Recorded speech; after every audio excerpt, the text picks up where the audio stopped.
Dude, maybe that's what I need to be a genius. I just need to develop my alcohol addiction again. Like, just let it flare right up, but just drink out of beakers. Yeah. Yeah. I'm not an alcoholic. I'm a scientist. You don't know. Exactly. Yeah. This is, can't you see the vessel in which my alcohol is kept? This is science. Dr. Jekyll and Mr. Bill. That's good. See, that's riffing. That to me is riffing. I had not thought of that reference, and then it occurred to me, that's fun stuff.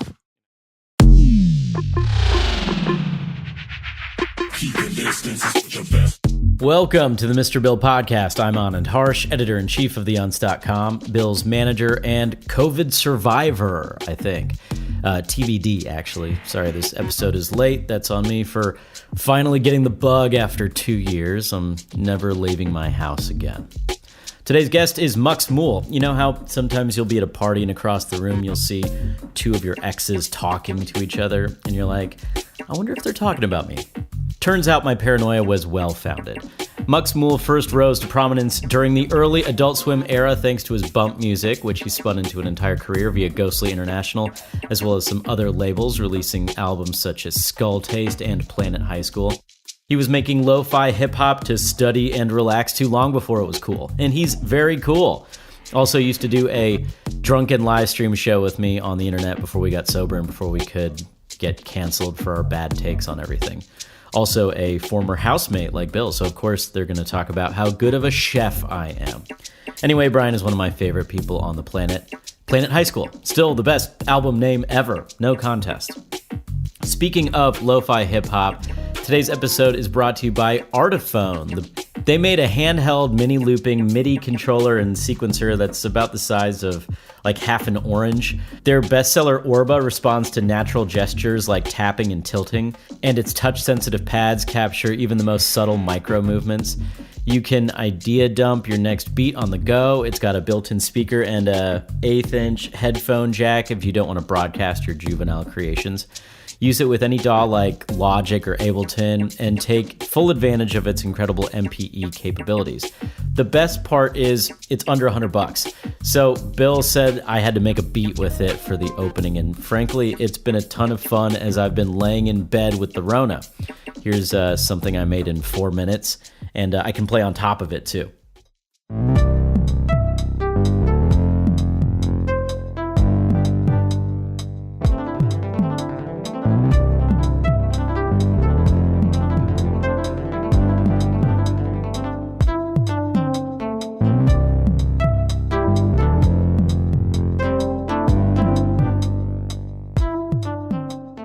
This is an audio medium, but you should go check it out at Instagram.com/Artiphone. That's ARTIPHON. You can plug in the Orba to a tablet or computer to change the sounds, export videos, do all sorts of things. It's a lot of fun. We've been playing around with it a lot here at the house. Use code Mr. Bill's Tunes for 10% off your Orba. If even a dummy like me can use it, you're going to be great. Everything is on the website, tutorial sample packs, tour dates, and this podcast. Go to live.mrbillstunes.com for absolutely everything Mr. Bill. And thank you to everyone who has supported the debut Kill Bill EP. It's kind of going nuts right now, and we're super, super excited about the response and reaction to it. The tour is off to a crazy good start. 3 shows at or near capacity in Indianapolis, Portland, and Seattle. They're going to be in Manchester, New Hampshire on Friday, April 29th, then San Diego on May 5th, and Washington, D.C. on June 1st. Bill's doing solo sets at Disco Pussy in Vegas on May 3rd, and Soundwell in Salt Lake City on May 7th. Both of those shows are with Ben and Canty of Zebler and Canty Experience. Then Sunday, May 8th, he's headlining Soulfest in Florida. Bigfoot Electro is on Memorial Day weekend in Tennessee, and Tribal Connection is in Ohio on June 3rd. More Kill Bill and solo Mr. Bill dates are coming soon. Tickets at Linktree/Mr. Bill's Tunes. Okay, that was a lot of stuff. Enjoy Bill's chat with my good friend Brian Lindgren, aka Mux Mool. Hey, you're listening to the Mr. Bill Podcast. Hey, you're listening to the Mr. Bill Podcast. Hey, you are listening to the Mr. Bill Podcast. Hey, you're listening to the Mr. Bill Podcast. Hey, you're listening to the Mr. Bill Podcast. Hey, you're listening to the Mr. Bill Podcast. Hey, you're listening to the Mr. Bill Podcast. Hey, you're listening to the Mr. Bill Podcast. You're listening to the Mr. Bill Podcast. Hey, you're listening to the Mr. Bill Podcast. You're listening to the Mr. Bill Podcast.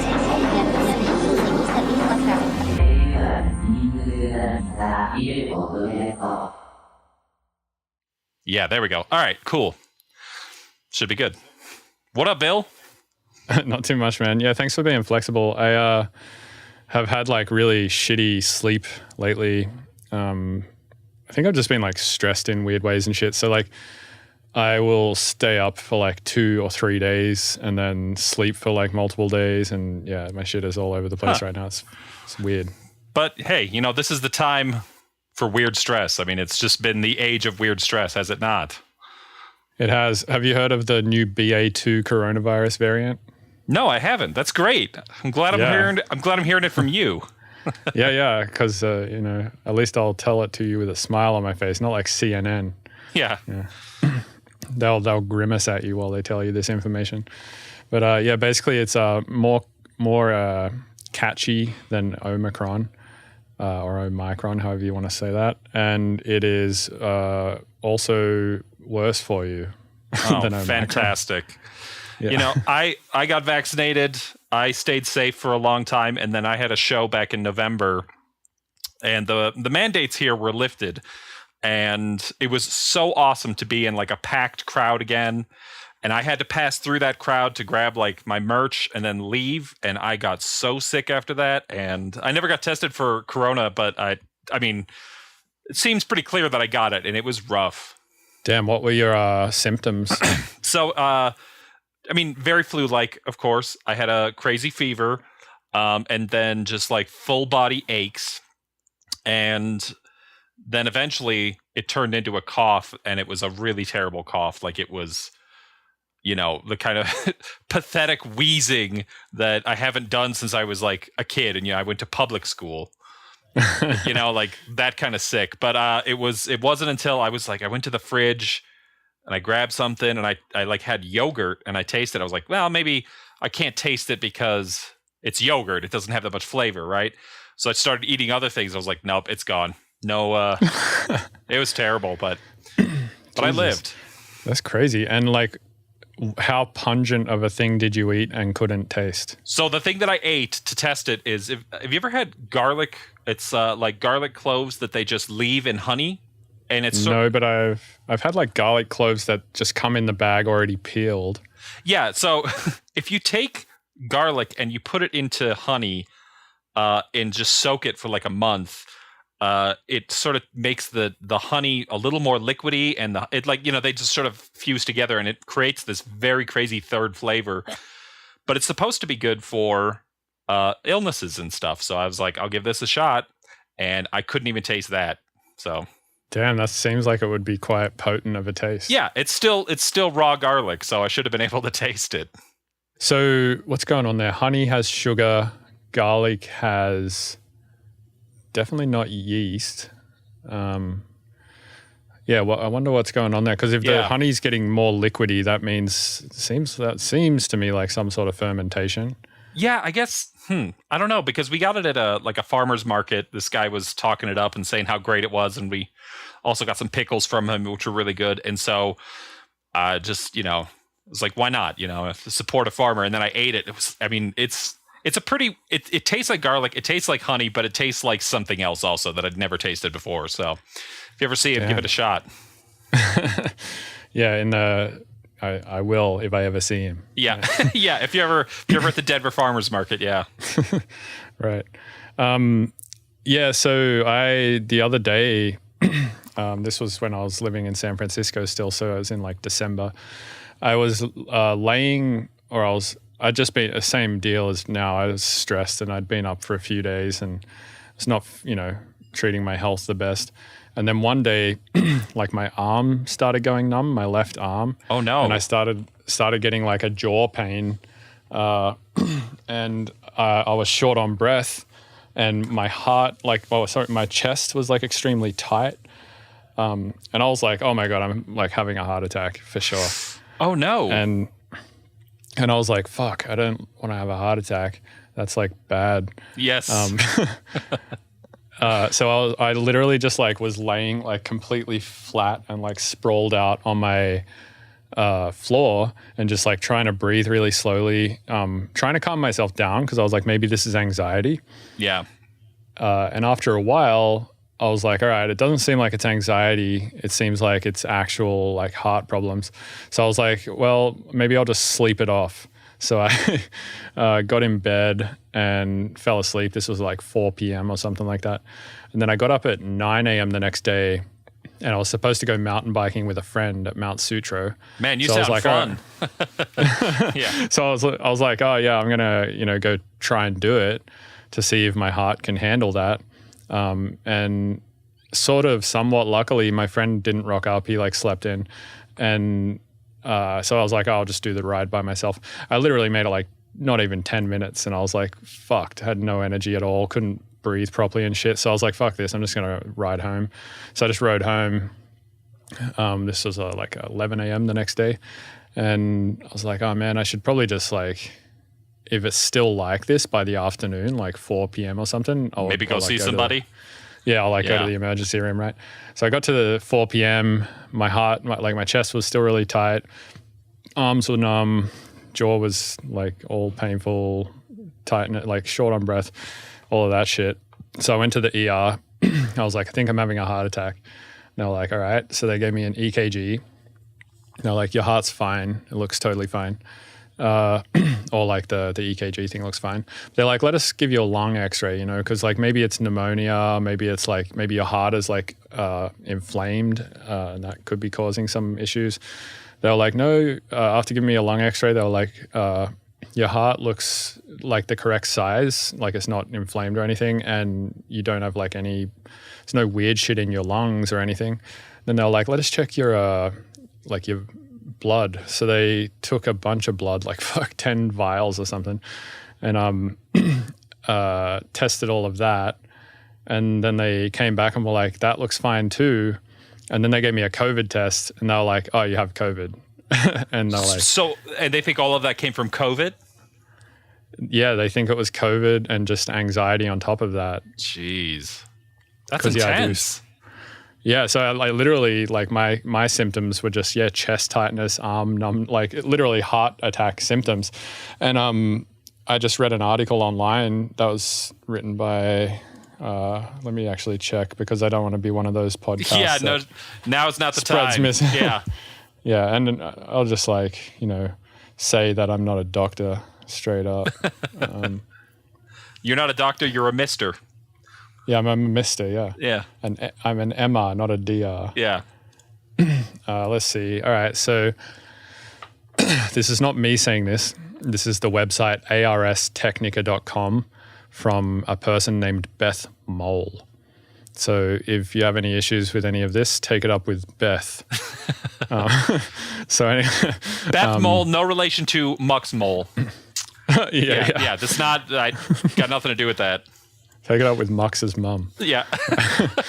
So anyway, it says COVID causes substantial long-term cardiovascular risks. Huge study finds. Okay. That's the headline, and then there's a bunch more writing under that I am not going to read on the podcast, but right. If people want to read it, if you want to read it, even I'll post it. In the send chat a link.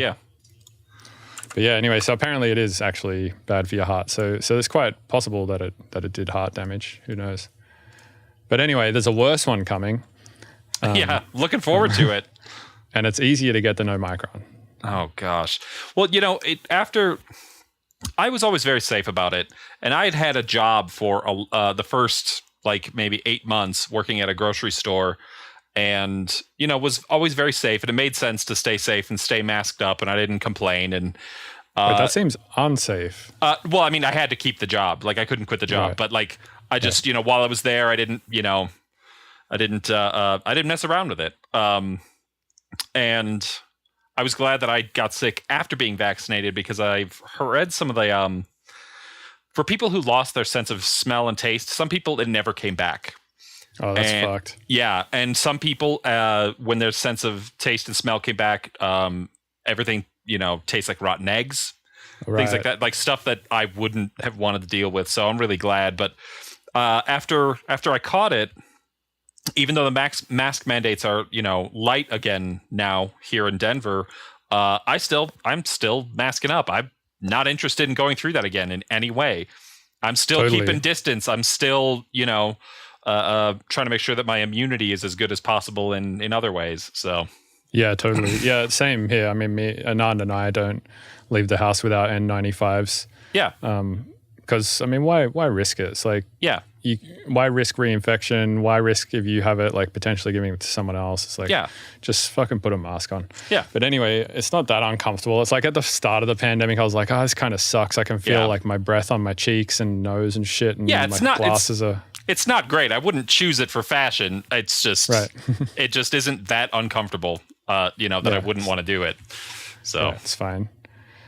So one thing I have thought about, I'm also glad I didn't lose my taste, but if I did, I have a feeling that it would actually improve my diet, because then I would just be like, it doesn't matter what I eat. It all tastes the same. Maybe it's texturally different, but like I might as well just eat like fucking straight protein and straight calcium and shit. Like, it doesn't matter. You might be able to, but I think it also might take away, because I do a lot more cooking these days than I used to, and tasting, being able to, you would not be able to ascertain chemically like what you're eating. You would be a fucking horrible cook. Yeah, you'd be a terrible cook, and you wouldn't if the chicken was spoiled, you might not even know. Right. Yeah. Oh, yeah. If you didn't have your smell or taste, right. Yeah, you could be cooking shit that just tastes like straight, like carcinogenic shit, and like yeah. I mean, you could be eating fiberglass. Yeah. Right. Right. Yeah. I think what I would probably do in that case is I would just eat like cans of chickpeas and lots of edamame beans and shit and like stuff like that. Stuff that like I don't mind the taste of now, but I wouldn't even bother cooking them at that point. I would just eat fucking raw everything. Well, this, one of the other strange things was like, because I have never lost my sense of taste or smell before. And what was funny is that of course I still ate, but when I was eating, there was this expectation of flavor. Like, I know what the thing I'm eating tastes like, but it's not actually coming to me. But I'm like imagining, like, am I tasting it or not? And ever since then, also, whenever I taste something, or often when I taste stuff, I like question it. I'm like, is this what tasting is? Is this what I'm doing? Like, it's just, I've never had to go through that before, but it's been funny. And but I can taste again, and I could, smell. This is almost like phantom limb syndrome, right? Like when somebody... That's kind of what it felt like, because it was like, all the other cues of like eating ice cream and like vanilla ice cream, like you can imagine what that is right now, how all of those things. And the only thing that's gone is just the vanilla like flavor, but you still know it's vanilla. So it's, phantom limb, man, phantom tongue, phantom nose. Huh. So what were you eating when you couldn't taste anything? So my appetite didn't change. Like I was still, when I was very, very sick, I couldn't eat at all. And so I was like, I had a bag of candy from my girlfriend's stepmom that she sent home over Thanksgiving, and I just remember eating that. But like, I'm trying to think like what some of the wilder things, like eating a cheeseburger, like during that was pretty strange. Normally, like why would you even bother if you can't taste? Because the craving is still there. Like what your body wants, you still know. This would be like if you were a heroin addict and you started taking like something that blocks the effects of the opiates, but you would still be like, I want to do heroin. Yeah, I suppose. Yeah. Although I guess food is.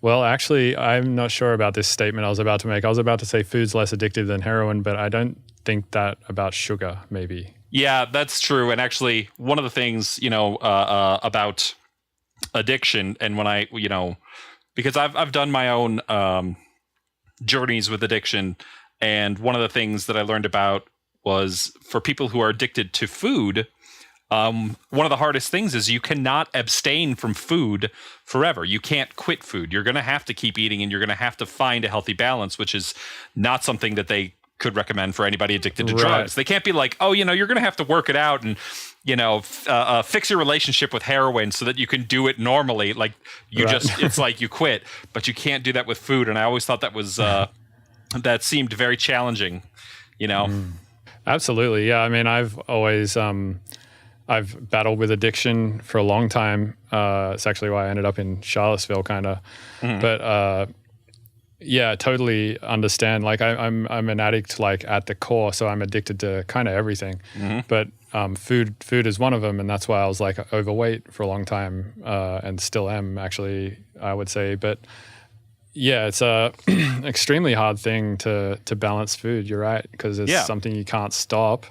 Yes, Yeah, so you're right. You have to just like build better habits with it and like build a better relationship with it and all that kind of stuff. It's really tough. And they also, someone in my family has a gambling addiction, which was always fascinating to me because I find gambling to be pretty boring. I'll go to a casino. I'll drink the free soda. I love all the lights and everything or whatever. But just there's behavioral ones too, where I'm like, how can you get addicted to that? But it's something that it gives your brain dopamine. Food will do that. There's all kinds of dangers out there, and you really do have to, try and balance it. Right. How comfortable are you talking about your addiction and what you're addicted to? Absolutely comfortable. Ask away. Well, what substance were you addicted to? So, in my younger years, I had I was addicted to, or had a troubling relationship with alcohol. A lot of blow ups and things like that. But actually, when I got sober in 2007, that's when actually my career really took off. Was after that. Because Funny how that works. Yeah, it is, isn't it? Well, I finally started taking myself seriously and just saying like I can do this and I want to, and I wasn't routinely having like breakdowns and stuff like that and confusion and stuff, and I did some AA stuff that taught me communication skills and interpersonal skills that I never really had, such as like why to tell people the truth and tell them right away and things like that, where it was really started improving my life, to be able to say to people, I don't want to hang out with you, or I can't do that. And, some boundaries. So that was all very helpful. And then later on it became Adderall because of course, I still suffer from ADHD issues, and Adderall solves some of them, but it causes a lot more of other problems. And so that became a thing for quite a while, especially while touring. Like, I would say, I mean, it's great for touring. If you don't have long in a hotel and, you got to be at the airport early in the morning, just stay up, Like who needs sleep? Yeah, right. It's not like staying awake is just doing low level brain damage to you constantly or anything like that. Yeah, just push through. Right. Yeah. But also your brain is firing, so you don't feel the fatigue or whatever. But and that has been I'm sober now. I've been sober for a while now, but it was throughout a few years where it just. You have symptoms, you have frustrations. You're like, why can't I, do this? Or like, getting frustrated when I turn on a video game and I play for maybe 6 minutes and then I quit, or open up a session, do it for a little bit and quit. And it's not about sitting down and doing everything all at once. It's just about trying to remain consistent. Like just try again. Just like consistently start things and quit. And don't be afraid to go back to it. Try and be. I'm trying to think of the word. But persistent. You want to try and structure yourself. To do that, and also one of the other great things is exercise. Oh man, exercise will help you. Yep. if you're not depressed and you get up and you go like exercise, take a walk. Those things are really helpful too. Yeah, it's totally true. It's funny, man, because like this shit that I know makes me feel bad reliably. I mean, like every time I do it, it'll make me feel bad. Like eating fucking chocolate or something, or eating like too much ice cream. Like I know 100% with without a doubt, after it, I'm going to feel worse than I did before it. Yeah. And I know also with almost 100% reliability that every time I do exercise, I'm going to feel better after it. Yep.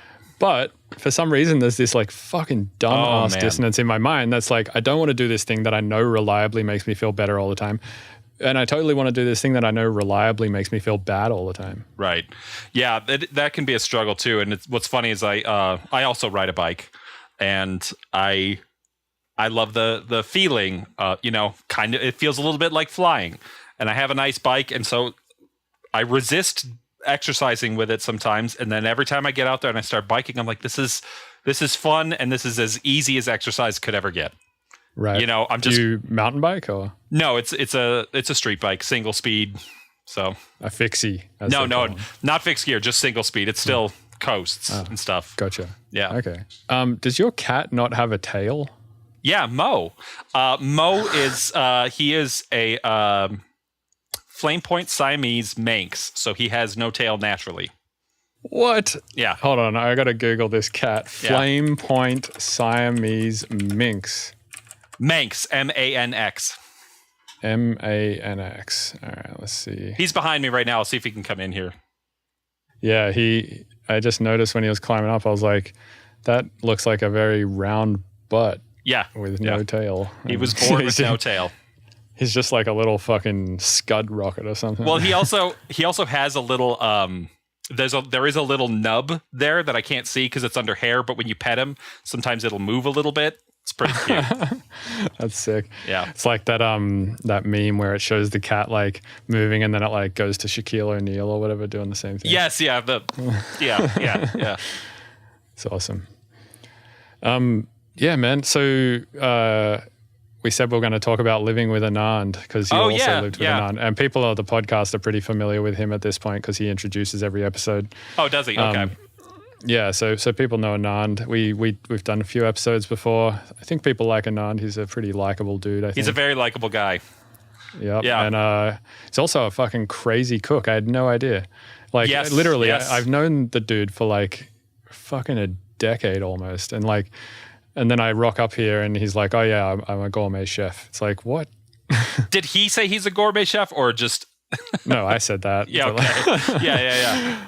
Yes. But he is, dude. I mean, like the stuff he was cooking for me, I was like, this looks like shit I would get in a restaurant and it tastes like shit it's so good. Yes. And I had some meals with him and, when I lived with him, gosh, what year? I don't know what year that was. I think it was maybe 2015. I had a good living situation with someone and then his girlfriend moved in, so I had to move out. And I was, the Denver housing market wasn't easy then. It's not easy now. And so I just was bouncing around and then eventually found myself there for a while. And it was great. It was really nice of him to open up his house to me, owe him forever for that. Anand told me that he's like, oh yeah, you'll have a good conversation with Mux. He's like, when me and Mux get together though, it's like almost like who can out joke each other. Dude, I love riffing. Yes, there were many late nights of sitting there riffing. I love doing that. Even though I'm not like not always trying to be funny, but I love the riffing, especially with puns. Just like saying random crap, basically. Yes, I do that. I do that with a few other artists, like Elliot Lip too. I love riffing with him. Yeah. So nice. Riffing. It's a good word for it. I've actually heard that said to me before when I was hanging around with my buddy Michael Zarman, and he was just like saying a bunch of random crap. And then I would just like start responding with also just like very random stuff. Yeah. And he was like, oh yeah, man, this is sick. We're riffing. I was like, never heard that before, but all right. Yeah. Well, like riffing to me means like making shit on a guitar. Right. Playing and, power chords and shit. So like, like a riff, a guitar riff in that sense, it's just like this really, a riff in the guitar sense, I guess, is just good conflict resolution with writing a melody or whatever, a question and an answer or whatever. And I guess if you riff back and forth musically with people, it becomes a conversation where you're suggesting something and then someone else is resolving it. That it can be really fun. And if you can do that properly with comedy or puns or whatever, that also becomes a fun other level conversation where you can the person understands the kind of humor that you're going for, I do like communicating that way. I don't get to do it that often. Actually, have you heard of the Endless app? Oh, it's the one that Tim Exile made, right? Yes. A friend of mine suggested it to me, and I downloaded it. I didn't do much with it, but then I started getting more into it, and that's all it is. You're just, you can just endlessly add parts, or take them out or whatever with other people, and the integration is pretty good. And I've found that to be a pretty fun exercise in exactly that, because you can't. Sorry, finish. Because there is a chat portion of it, but you just hear what someone throws on, and then you just kind of write to that, and then back and forth, or however many people are in there, and it really is a fun exercise. So, is it just on iOS or is it on computer? They have it on computer now too. With you can write parts in Ableton and just put the loops right in there. So yeah, dude, that's so cool. Yeah, let's do that sometime, because I'd love to have you. Yeah, man. I downloaded it when it first came out. I got like some beta email from Tim, and he was like, "Check this thing out, beta people." And I was like, I don't know how you have my email even, but yeah, I'm like a big fan of his stuff, so I wasn't like mad or anything. But yeah, I downloaded it, and I think because I got it in like the beta phase, maybe it wasn't like completely ready or something. And then it was only until recently, right, where he released like the actual releasable version to the public or something. Yeah, it feels new. Endless.fm. Endless with 3 S's. Right, and then it's like a .fm address, correct? Yes, I think so. Yes, it is, yeah. Yeah, dude, Tim Exile is crazy. Like, he's for the longest time just been so forward thinking. Like, he's one of those Richard Devine kind of people. Yes, he is. It's funny because I'm a fan of his too, and I got to play with him at Sonatech in Chicago like a million years ago, and he did the show with a joystick, or a portion of it with a joystick, where I don't know if it was just like XY controls or what he was, but I was just like, I'm like just starting to play the M Audio trigger finger, and this motherfucker's coming with a joystick, and it was really cool. One of those performances that I don't often see in electronic music, where there's a bit of magic involved in me going, how is that happening? I mean, like, that's beyond me. Yeah, dude. So every now and then, like, a fan will hit me up, right? And they'll be like, dude, you're a genius or whatever. And I'm like, no, I'm really not. And like, I actually, I was like, maybe I am by the definition of the term, and I went and Googled it, and I'm not. But like, he called you a genius, and you Googled it? Man, that's genius level. I was like, yeah, what does it take for someone to be a genius, right? And here's the definition. A genius is a person who displays exceptional intellectual ability, creative productivity, universality in genres, or originality, typically to a degree that is associated with the achievement of new discoveries or advances in a domain of knowledge. So like Tim Exile is that, Richard Devine is that, like these people like who are designing the software that people like me use are that. But I'm not making any new discoveries, man. Like this dude's coming in with shit like that, and he made like the mouth and the finger for Reactor, and like he's making like a crazy tools like this Endless thing. Like that's a genius, And I really appreciate that kind of stuff, because I feel like it's interesting that you're talking about not feeling like a genius, but I could understand why people would think that, because I've watched some of your production streams, and it goes by so quickly, and it's sort of that how you work is proof of one concept that I've always felt, and that's like you don't always get better. It's more so that you get faster.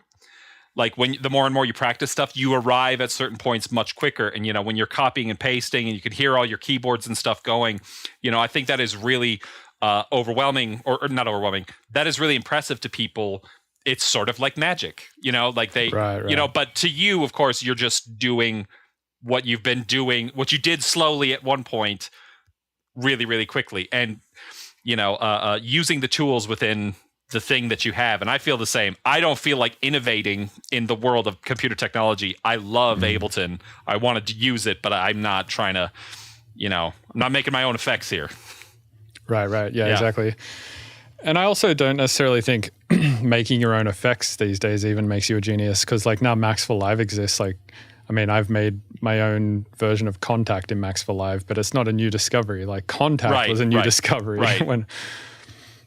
But yeah, I think like to become a genius like that, you really need to almost put music down and like start looking into science and Yeah.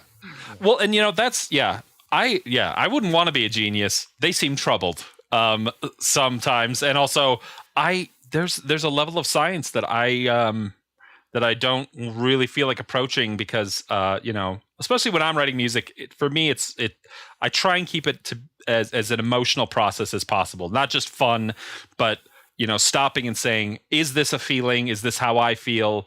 Is it reflected in this? Could someone who doesn't know how I feel hear this song and feel what's in this? And that's just a matter of working hard to use the software to interpret how I'm feeling, as opposed to you know what I'm saying. I'm not doing science. I don't got beakers. This isn't a lab. There's plants. Yeah. Yeah, I think you need at least a couple of beakers. There's definitely probably at least one or two in the endless office. Yeah, I bet there is. Yeah, maybe full of gin or something. Yeah, dude, that's what I need to be a genius. I just need to develop my alcohol addiction again. Like, just let it flare right up, but just drink out of beakers.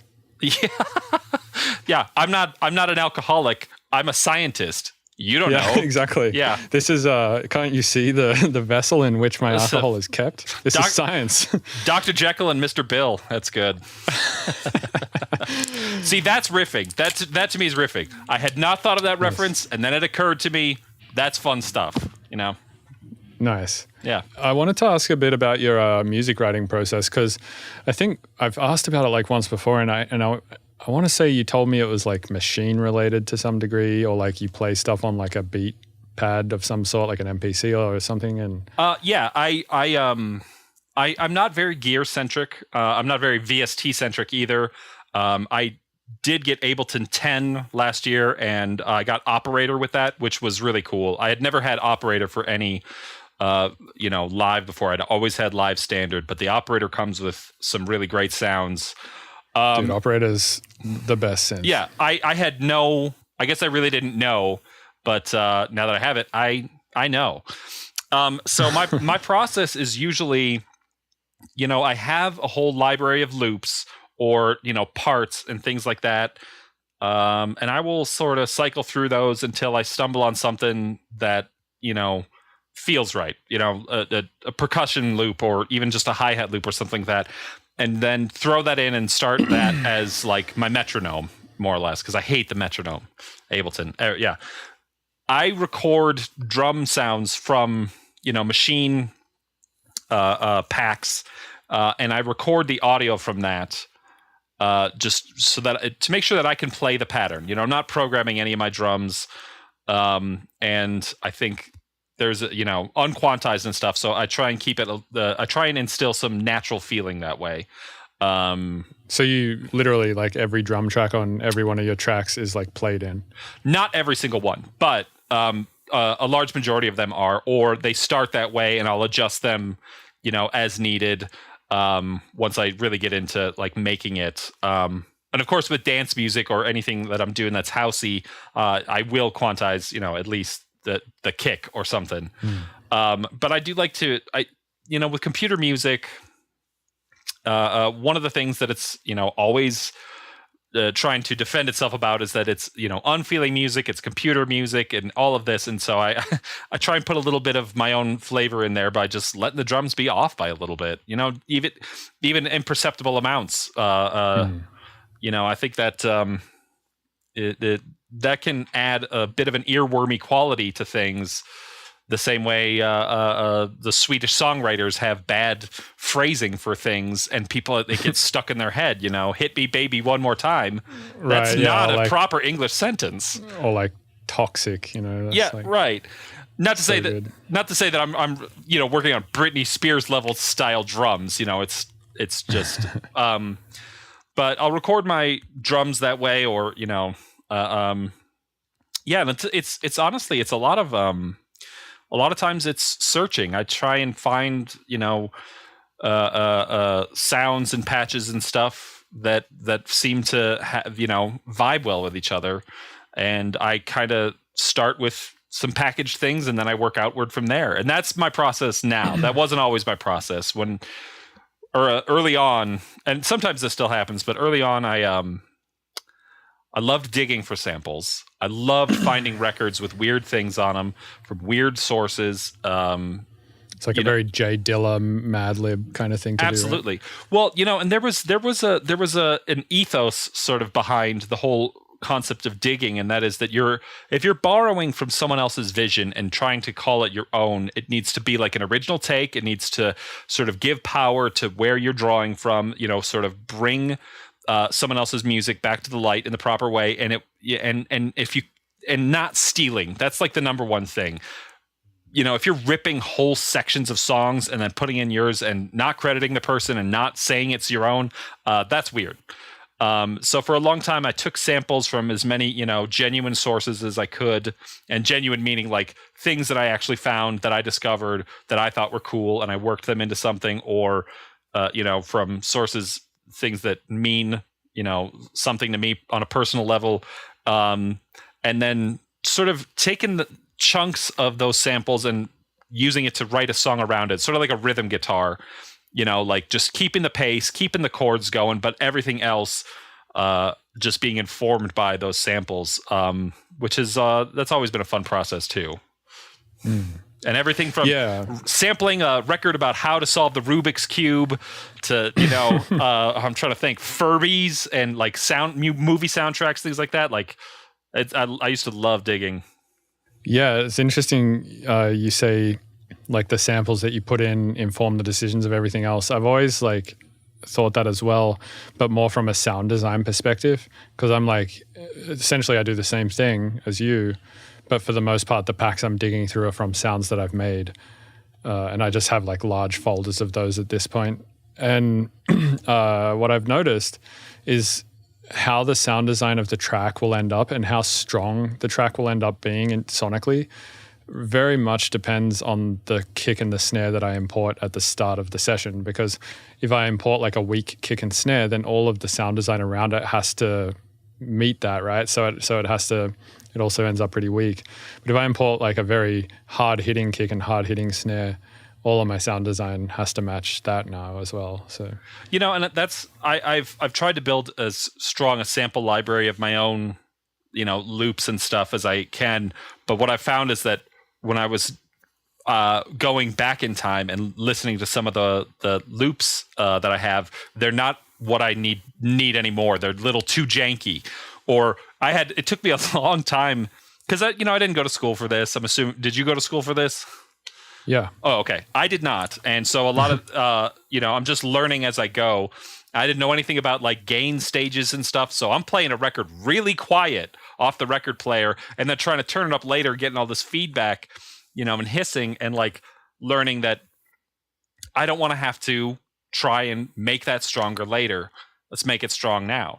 And, I don't always start with the strong kick and snare, but, because you try and like layer up.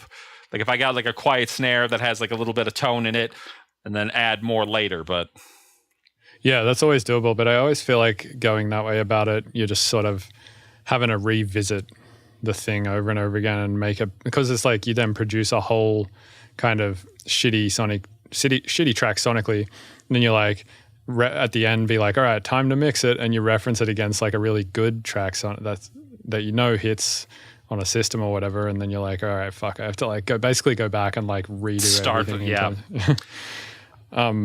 I wanted to also talk about you're saying you play things in and try to make them have like a human feel or whatever.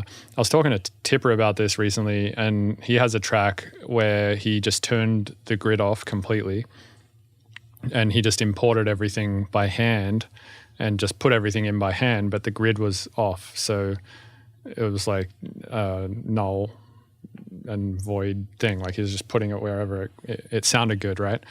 But I asked him about it. I was like, how do you feel about that? And he had an interesting point, which he was just like, it's completely moot, like whether the grid is on or not, because like you're just going to put it where it sounds good anyway. So it really doesn't matter if you're working to a grid or not, because you're just going to do the same thing. Like either you're moving it off the grid, or you're just moving it to where it sounds good with no grid. Right. Yeah, and I guess to that point, like I get stuck in some of this grid discussion whenever I have to track out a song. There's like the 4, 16 bars, 32 bars, 64 bars. Like there's formats that you can follow, and a lot of times those don't feel right to me. And so you're just gonna have a part come when you listen to it and you go right here, and then you put it there. But that also can be really time consuming because then you're listening to the song over and over and over. One thing I like about Live 11 is you can turn the grid line intensity down to 0%. Oh, really? I didn't know that. It might be in Live 10 as well, actually. But yeah, anyway, it's just a nice feature because even if you turn the grid off, there's still perforated lines if you have the grid line intensity up. So you kind of really want to get rid of those too, I think, if you're going to do this exercise at home. And for anybody listening that doesn't know, the command for that is Command 4. So that's the turning the grid on and off. Yeah. Nice. Yeah. Yeah, I just right-click. Dude, people they're like, dude, you're so fast at Ableton, but like you constantly are right-clicking to change between like 16ths and 8ths and stuff. For some reason, I just don't use the command for that. Yeah, and that's one of the funniest things about all this too is like, grid on, grid off, played your drums, didn't play your drums, stole a sample, didn't steal a sample, this or that or whatever. By the time it gets to an audience's ears, if they like what they hear, that's all that matters. And there's a lot of, there's no right or wrong answers. You can use these things. I'm sure you can use Max MSP to do your taxes if you just, it's just because of how it, these things do a lot of different things. And I always try and tell people to just find something that works for you, because the learning curve is going to be steep no matter what, and you're going to get frustrated, and you're going to have to troubleshoot. Troubleshooting is such a huge issue, like especially early on. Yeah, I think the learning curve is not only steep, but it's also like never ending. Yeah, right. You could know everything. And have you ever been in somebody's like really nice studio and they know how this works and they know how that works and this is integrated to that or whatever, then you hear their song and it's bullshit? Yes. That is pretty often. Yeah, if you have a lot of technical knowledge, it doesn't necessarily mean you make good music. Right. And likewise, if you make good music, it doesn't mean that you can teach a class. Right, yes. Teaching Two very is something different skill sets. I have always wanted to teach and share some of this, some of what I know, but it's difficult when I try and show people because, like I said, I'm all self-taught. So I had the program, but a lot of the times it was like putting a sound in and then putting an effect on and turning the knob. And, I know sonically how it changes it. But of course, mathematically, I don't know what's really changing. And there's a lot of things that I don't know what they're actually called. Like, I know you can hover on it and it'll tell you, but like, the thing that is the little button that has the triangle and the 3 lines or whatever, and it turns, turns off automation. I don't know what that's called. Like, I don't know what the name, I just know how it works. Right. So when it comes to teaching, that can be tough because so much of what I've learned is it's just happened to me in my headphones, in my own mind, moving things around and never having to explain it with words. Why to do this? Why not to do that? So it's hard to teach. And plus I can only teach what it is that I do. You want to know how to make a Mux Mool song? I could show you how to do that. If you want to make a Mr. Bill song, you may have to ask him. Right. Yeah. Yeah. I think, in some weird way, like every artist is just the gatekeeper to the shit that they do. And they're really the only person who can show you how they do what they do. Oh yeah. Very true. Yeah. There's a lot of like how to recreate this deadmau5 song on YouTube and stuff, but it's not like really how to do it. The way you learn how to make a deadmau5 song is watching him on a Twitch stream. Sure. Yeah. And just much more insight that way. Right. Yeah. I wanted to talk a little bit about making hip hop beats because it's like a world that I'm not at all in. But I sort of have ventured into it a little bit. I did do a mix on a tune that had TI on it. Okay. Which was like, I think the closest I've gotten into the hip hop world as just a mix engineer on a tune. But I know that a lot of people make these like hip hop beats and then they sell them, right? Yes. And they sell them on these websites called like Mad beats.com or whatever it's called. I'm vaguely aware of those things. I mean, yeah, I don't go to them, but yes. Okay, so you've never really gotten into the making type beats and selling them for $30 a pop on these sites? No, that is not a hustle I've considered, but I've also been fortunate to work with enough artists in different way. I've not had to sell beats for $30, but yeah, I've always wondered like how are these people making money if they're selling them for $30 a pop? It's like surely that's not their main gig, right? Or... So I have one friend who I will not name names, but he his hustle is essentially that. And so in any given day, he'll sit down in Fruity Loops and more or less make very subtle variations of the same. It's like it'll be the same drum kit. It'll be almost the exact same pattern, same key, but slightly different bass lines and arpeggios and stuff. And, putting together something that is, I don't know, maybe 5-6 elements all together, all within styles that are working, popular production styles and stuff. So basically not innovating, but just being copy work upon copy work upon copy work. And then he sells those loops, and then some of those loops get picked up by other bigger producers, and then they use them and give them credits and stuff. And I find that to be a very interesting hustle because the workflow just seems so different. Also seems kind of boring. Yes. I'm not trying to, it does seem really boring. I don't think I could get much enjoyment out of that, Yeah, me either, man. Definitely a big part of the process for me is the sound design. Yeah. Not so much. I mean, the beat making, yes. I always try to be like, can I fuck with the pattern? Like, I'm always like, it's a balancing act of like, how hard can I fuck with the pattern? Yeah. And how much will it still be understandable on the first listen to somebody on a dance floor? Yeah. Well, okay. And the other thing about hip hop production is, I grew up in Minnesota, and Minneapolis has a vibrant, hip hop scene. Rhyme Sayers is there.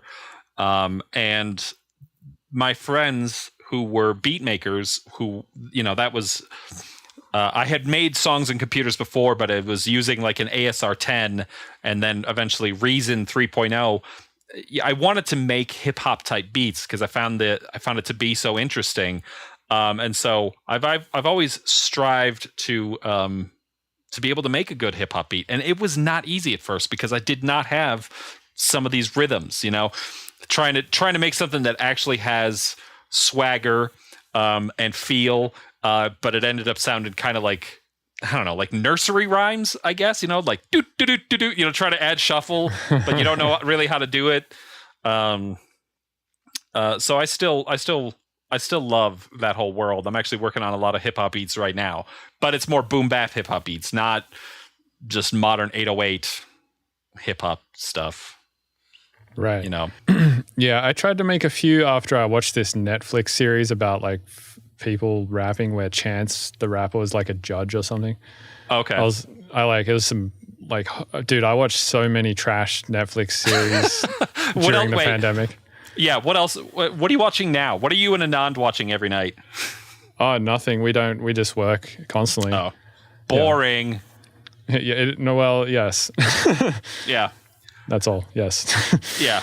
It's kind of boring. I mean, he's just on calls all the time, and okay, I remember that too. He would be on calls all day, and he could not relax until his inbox reached 0.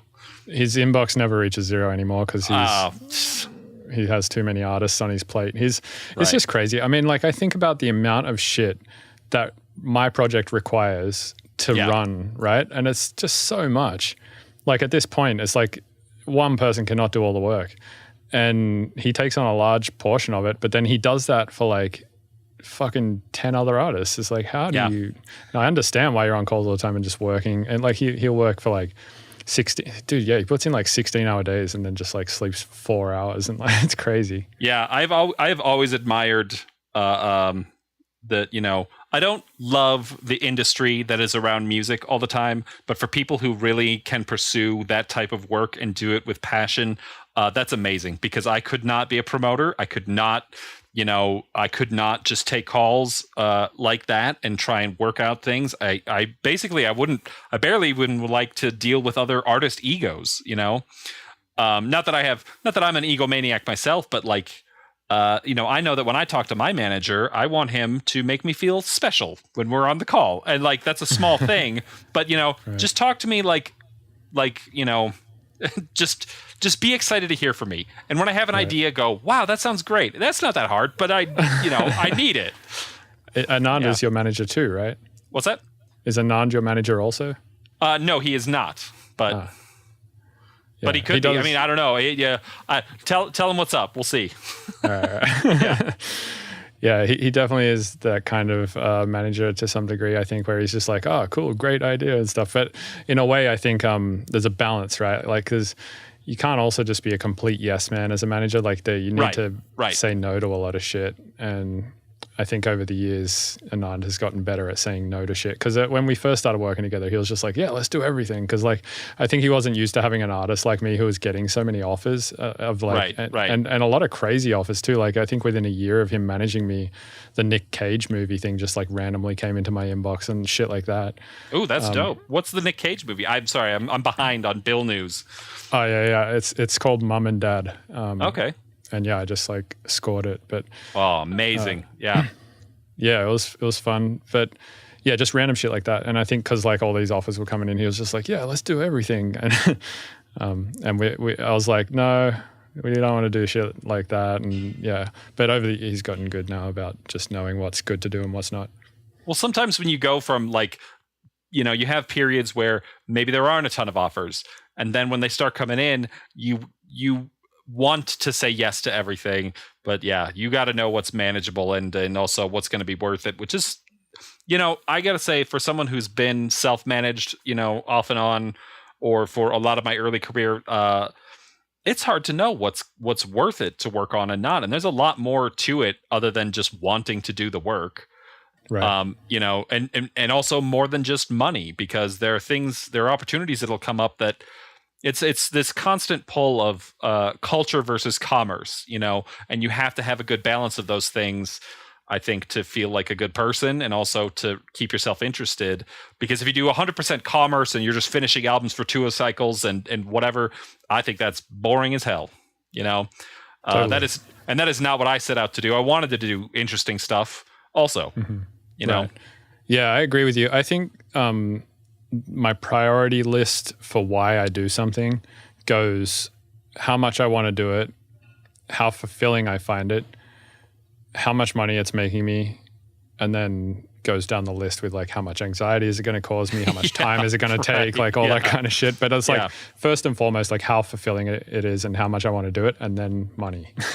That's like kind of the top 2 priorities for me. And time actually is like another big one I think of, because it's like, obviously if it's a lot of money, but it's going to take me like the next 10 years of my life, I'm like, well, probably not. Yeah. And I've, speaking of offers that have come across the table, and you're talking about scoring, doing a film score or whatever, video game soundtracks. I have done one, the Nidhogg 2 soundtrack, and that was probably my favorite. I had never done anything like that before. Yeah, the Nidhogg 2 soundtrack. It's myself, and you're checking it out right now. It's a really fun game. And what was really fun about that, because a lot of my music is also informed by video games, which I've always loved video games. Video games, that was the first electronic music I fell in love with, and I didn't even qualify it as that when I was, very young, but that, it was always there. So when the opportunity came up to do some songs for a video game, and of course I knew all the themes, desert theme, water theme, jungle theme, I started writing to some of those things. Oh man, that was so much fun. I really liked doing that. Fuck yeah. It says the reviews for this game are very positive. There's 753 of them. Yeah, it's a really fun game. Actually, EPROM recently had like a game tournament with, I don't know, I think it was with his friends, and they did Nidhogg 2. I thought that was pretty fun. Damn, that's sick. Yeah. Yeah, indie games are cool, man. have you watched that documentary? It's just called like Indie Game Developer or something like that. Yes. Actually, Phil Fish from that the guy who was making Fez. Oh yeah, dude, Fez is sick. So Phil Fish, when I played the Game Developers Conference in San Francisco in like 2017, I got to play a show with Phil Fish, and it was really cool because like I meet people that are, famous or whatever, famous musicians and stuff. And not to say that I'm not excited to meet some people, but outside of that, I don't get to meet people that I would like excited to meet, or people who I consider celebrities. But he was at this party that I played, and I like asked him for a picture and all that. It was pretty fun. Is GDC? Oh no, I think GDC that happens in LA, right? The one that I went to was in San Francisco. Oh, was it in Oakland? I don't remember. It was in a big. It was in an arena situation. Huh, like Bill Graham Civic Center or something? I don't know. It was all carpeted. It was like a place that was made for, E3 and things like this or whatever. But it was really cool seeing a lot of indie games there and just being in that world. It was, at the time, I remember it was strikingly strikingly different from the music world and the people that I was used to seeing. Just a different level of positivity. It was sort of like, a different manner of dress, a different manner of interacting. It was really fun, Yeah, having just lived in SF for like 2 years or so, I know what you're talking about. The people there are definitely different. Yeah, they dress different. They talk like about different shit. It's definitely different than interacting with music scene people. Yeah, and it was funny because like, I don't know the first thing about coding or what goes into making a game. I'm just, writing, but I got to have this badge that said composer on it, and I'm like so proud of that. Yeah. Nice. Yeah. Well, Mux, we do have to end for the day. But it was really sick to have you on the podcast. Yeah, so I know, thanks we got to be up. cognizant of your time because you're going to a Blockhead show. Yes, I'm going to see Blockhead. He's also a hip hop guy, right? Yes, he is, very much so. He's been a hip hop beat producer for a long time. So, dude, I miss Denver in that way. It's so cool to just be able to go to a show every night of the week if you want to.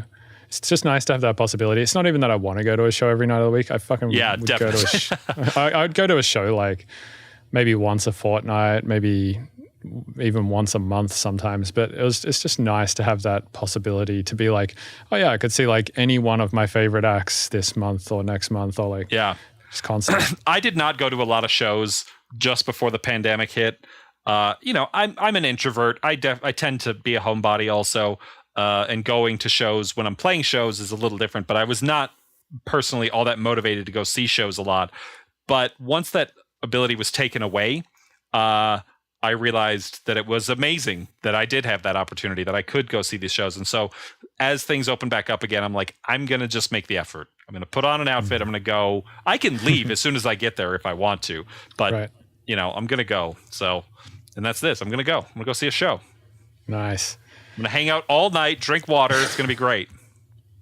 So are you completely sober now? I'm completely sober now, yes. And how long have you been sober? Like 3 months. Oh, really? Yeah. The pandemic was not easy. Gotcha. And then getting out of it was hard again, Nice. Yeah. Well, you got 2 months on me, so you're doing Oh, okay. Yeah. Hey, we'll start up a separate thread. Talk about that. Yeah, absolutely. Yeah. All right, man. Well, yeah, thanks a lot for coming on, man. I appreciate it. Yeah, of course. Anytime. Yo, what's up? Thanks for listening to the Mr. Bill podcast. This show is produced and edited by Robert Fumo. You can get early access to the show by going to my website, MrBillsTunes.com, and paying me instead of Patreon. And remember to go rate and review on iTunes, or I'm going to come to your house and punch your dog in the throat, upper deck your toilet, and fuck your partner. Note, I may or may not do those last couple of things. You should probably just go rate it on iTunes or Spotify or whatever it is that you listen to the podcast on, because it really helps the podcast. But just know that it'll go a long fucking way to me not doing those things if you do go do that. So just putting that out there.